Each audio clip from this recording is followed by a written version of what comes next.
Então, gente, iniciando a nossa segunda parte de requeijão e queijos processados, a gente tinha parado aqui em requeijão análogo.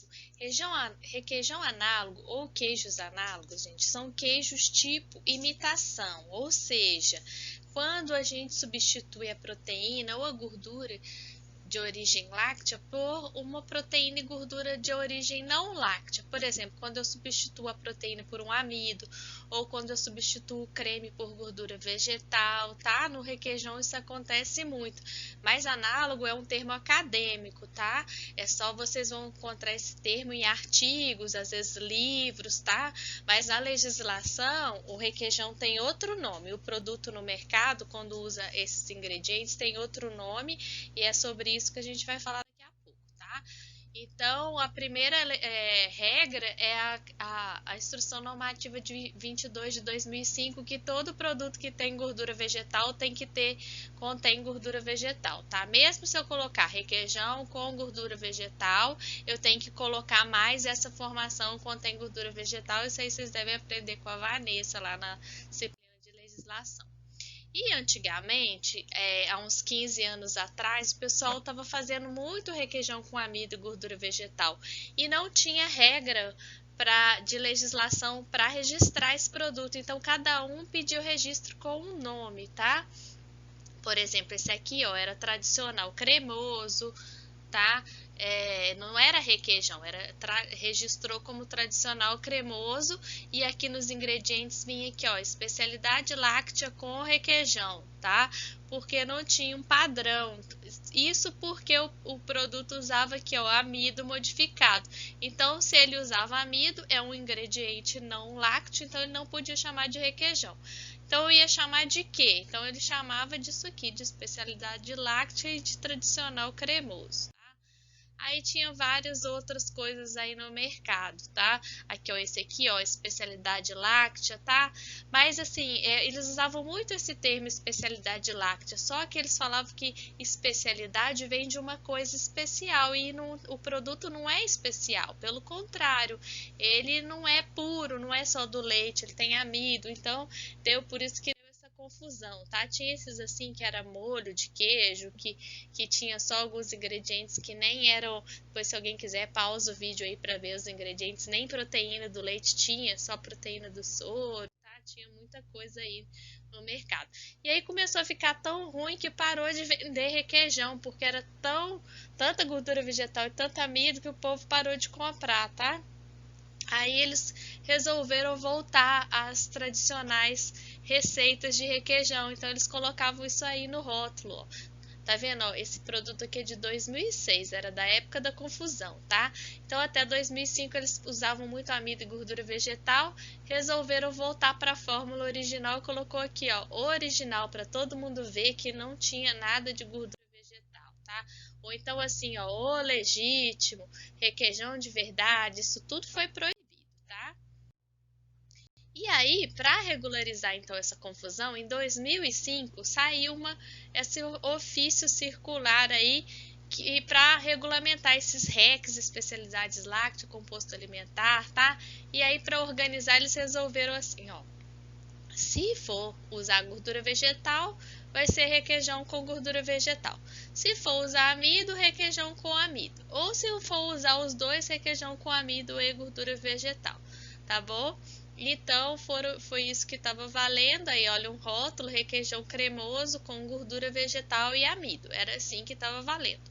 Até 2017. Porque em 2017 houve uma nova reunião lá que eles decidiram que não estava justo isso. Por quê, gente? Porque para chamar aqui, ó, essa de requeijão com gordura vegetal, mesmo assim eu tinha que atender aquele gordura no extrato seco com gordura láctea. Então eu tinha que ter aqueles padrões de GES lá da legislação com gordura láctea e só se eu fosse passar disso que eu ia usar a gordura vegetal. Por exemplo, se eu tenho que ter, o meu produto tem 50% da base seca é base láctea, isso eu tinha que manter. Então, se eu fosse usar gordura vegetal, era só para complementar essa gordura. Então, praticamente impediu as pessoas de usar a gordura vegetal. Então, como que ia chamar? Então, eles tiveram várias sugestões e chegaram aí nessa conclusão. Mistura de queijo e gordura vegetal, tá? É o que tá valendo. Então, se você for fazer um requeijão com gordura vegetal. Nesse daqui, se eu quiser não usar a gordura do leite, creme para fazer, eu posso usar só a gordura vegetal, tá? Esse aí permite um maior uso da gordura vegetal, tá? E se eu for usar amido também, mistura de requeijão e gordura vegetal e amido. Particularmente eu não gostei dessa nomenclatura, tá? E aí o prazo para adequação ficou assim, quem tinha rótulo pronto podia usar o rótulo antigo, tá? E aí a partir dos novos rótulos que a empresa fosse fabricar, aí sim começa a chamar de mistura de requeijão e gordura vegetal. Mas, sinceramente, agora a gente está em pandemia, não estou podendo muito, né? Não estou indo no supermercado. Eu não vi nenhum rótulo ainda com essa nova nomenclatura de requeijão e gordura vegetal, tá? Ainda não vi. Eu acho que o pessoal está usando rótulo antigo ou está fingindo que ainda tem muito rótulo no estoque para não ter que mudar, porque não ficou legal esse nome não, mas é o que está valendo, tá bom? Tem os produtos veganos, esse aqui é de uma ex-aluna nossa, tá?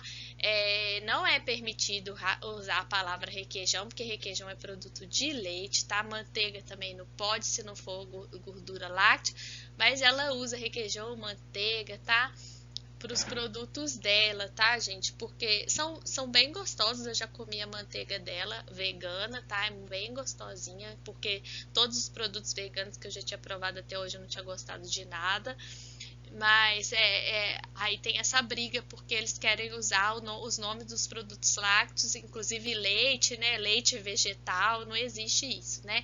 Então tem essa briga aí. Se vocês tiverem interesse, a gente faz uma aula só sobre isso, sobre produtos veganos versus produtos lácteos, tá bom? A gente conversa mais sobre esse assunto, tem muita coisa para falar.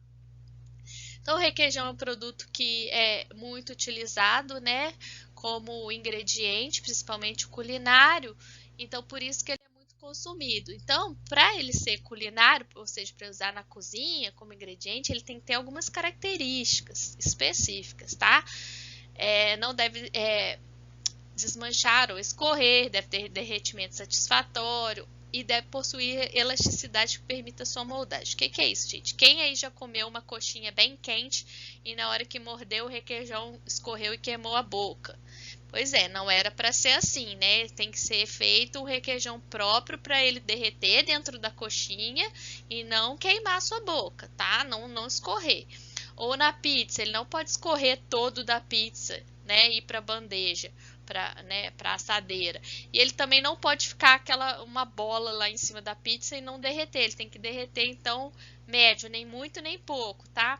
E ele também não pode ser duro demais, porque ele precisa ser moldado, que geralmente esses requeijões vêm naquelas bolsas para o confeiteiro ou para quem está cozinhando, espremer e o requeijão sair, tá? Então essas características são muito importantes. Então vocês têm que, quando trabalhar com isso, fazer o requeijão apropriado para o uso, tá? Se for para pizza, vai preparar um para pizza, ou para coxinha, aí vai preparar um próprio, com a consistência própria, para o fim que ele vai ser utilizado, tá bom? Aí é o do estudo dirigido, o vídeo que eu pedi para vocês verem, que ele fala bem sobre essa parte da consistência de cada requeijão de acordo com o cliente, tá? Assistam lá e respondam as perguntas. E aí as outras características do culinário, né? Que ele é mais pastoso, ele entre o barra e o creme, ele deve ter foliabilidade, também não deve ter muita reação de Maillard, ou seja, não deve escurecer tanto para parecer que está queimado, né? E às vezes tem cliente que acha que as características funcionais, essas de não derreter, não escurecer, às vezes são mais importantes do que o sabor, tá? Aí vai de cliente para cliente. Aí uma pesquisa que eu fiz no meu doutorado, um teste que a gente faz da pizza antes de assar e depois de assada, para ver se ele vai derreter, se não vai, tá? Olha, esse daí vocês já veem que ele derreteu demais. E esse daqui derreteu tanto que deu até algumas poças de gordura que não é o desejado, né? E esse ficou tão firme que ele, eu falo que parecia um nhoque, né? Que ele podia cortar de tão duro que ficou. Então a melhor formulação foi aquela primeira que eu mostrei. Quem tiver interesse aí, depois eu posso falar um pouquinho mais da minha tese e mandar a tese para vocês lerem aí, tá bom? Aí a gente vai entrar nessa parte de equipamentos. Eu vou deixar, eu vou falar, não vou falar nessa aula mesmo, né? Aqui a gente tem dois equipamentos muito utilizados na indústria lá da escola, que é o tacho aberto e a máquina Geiger, antigamente conhecida como panela Stefan. Panela Stefan é uma marca alemã que a Geiger trouxe para o Brasil e adaptou. Então hoje em dia eles quebraram essa parceria, então a gente fala panela Geiger, panela Stefan é para só para os antigos que ainda falam isso, né? Se quiser falar direitinho, então é máquina Geiger que a gente fala hoje, tá? E tem os tachos que eles podem ser comuns, igual a esse aqui lá da escola. Tem uns que giram no sentido horário e no sentido anti-horário, que ajuda muito. Alguns têm injeção de vapor nas pás, né? Então existem alguns tachos próprios para requeijão. Esse é comunzinho que a gente tem lá na escola, não tem nada disso. Aí a máquina Geiger, né, que a gente vai falar dela na aula prática, vai usar, vou ensinar direitinho as funções. E tem o porquinho, né, gente? O porquinho eu nunca utilizei, tem gente que gosta, ele é mais barato que a máquina Geiger, tá? Mas ele não é tão bom quanto ela, mas é melhor que um tacho aberto. E então aí vai do bolso de cada laticínio, né? E o produto não sai tão padronizado igual na máquina Geiger, né? Mas tem gente que gosta de utilizar muito o porquinho, tá bom? A química do requeijão a gente fica para a parte 3 da nossa aula. Um abraço para todos.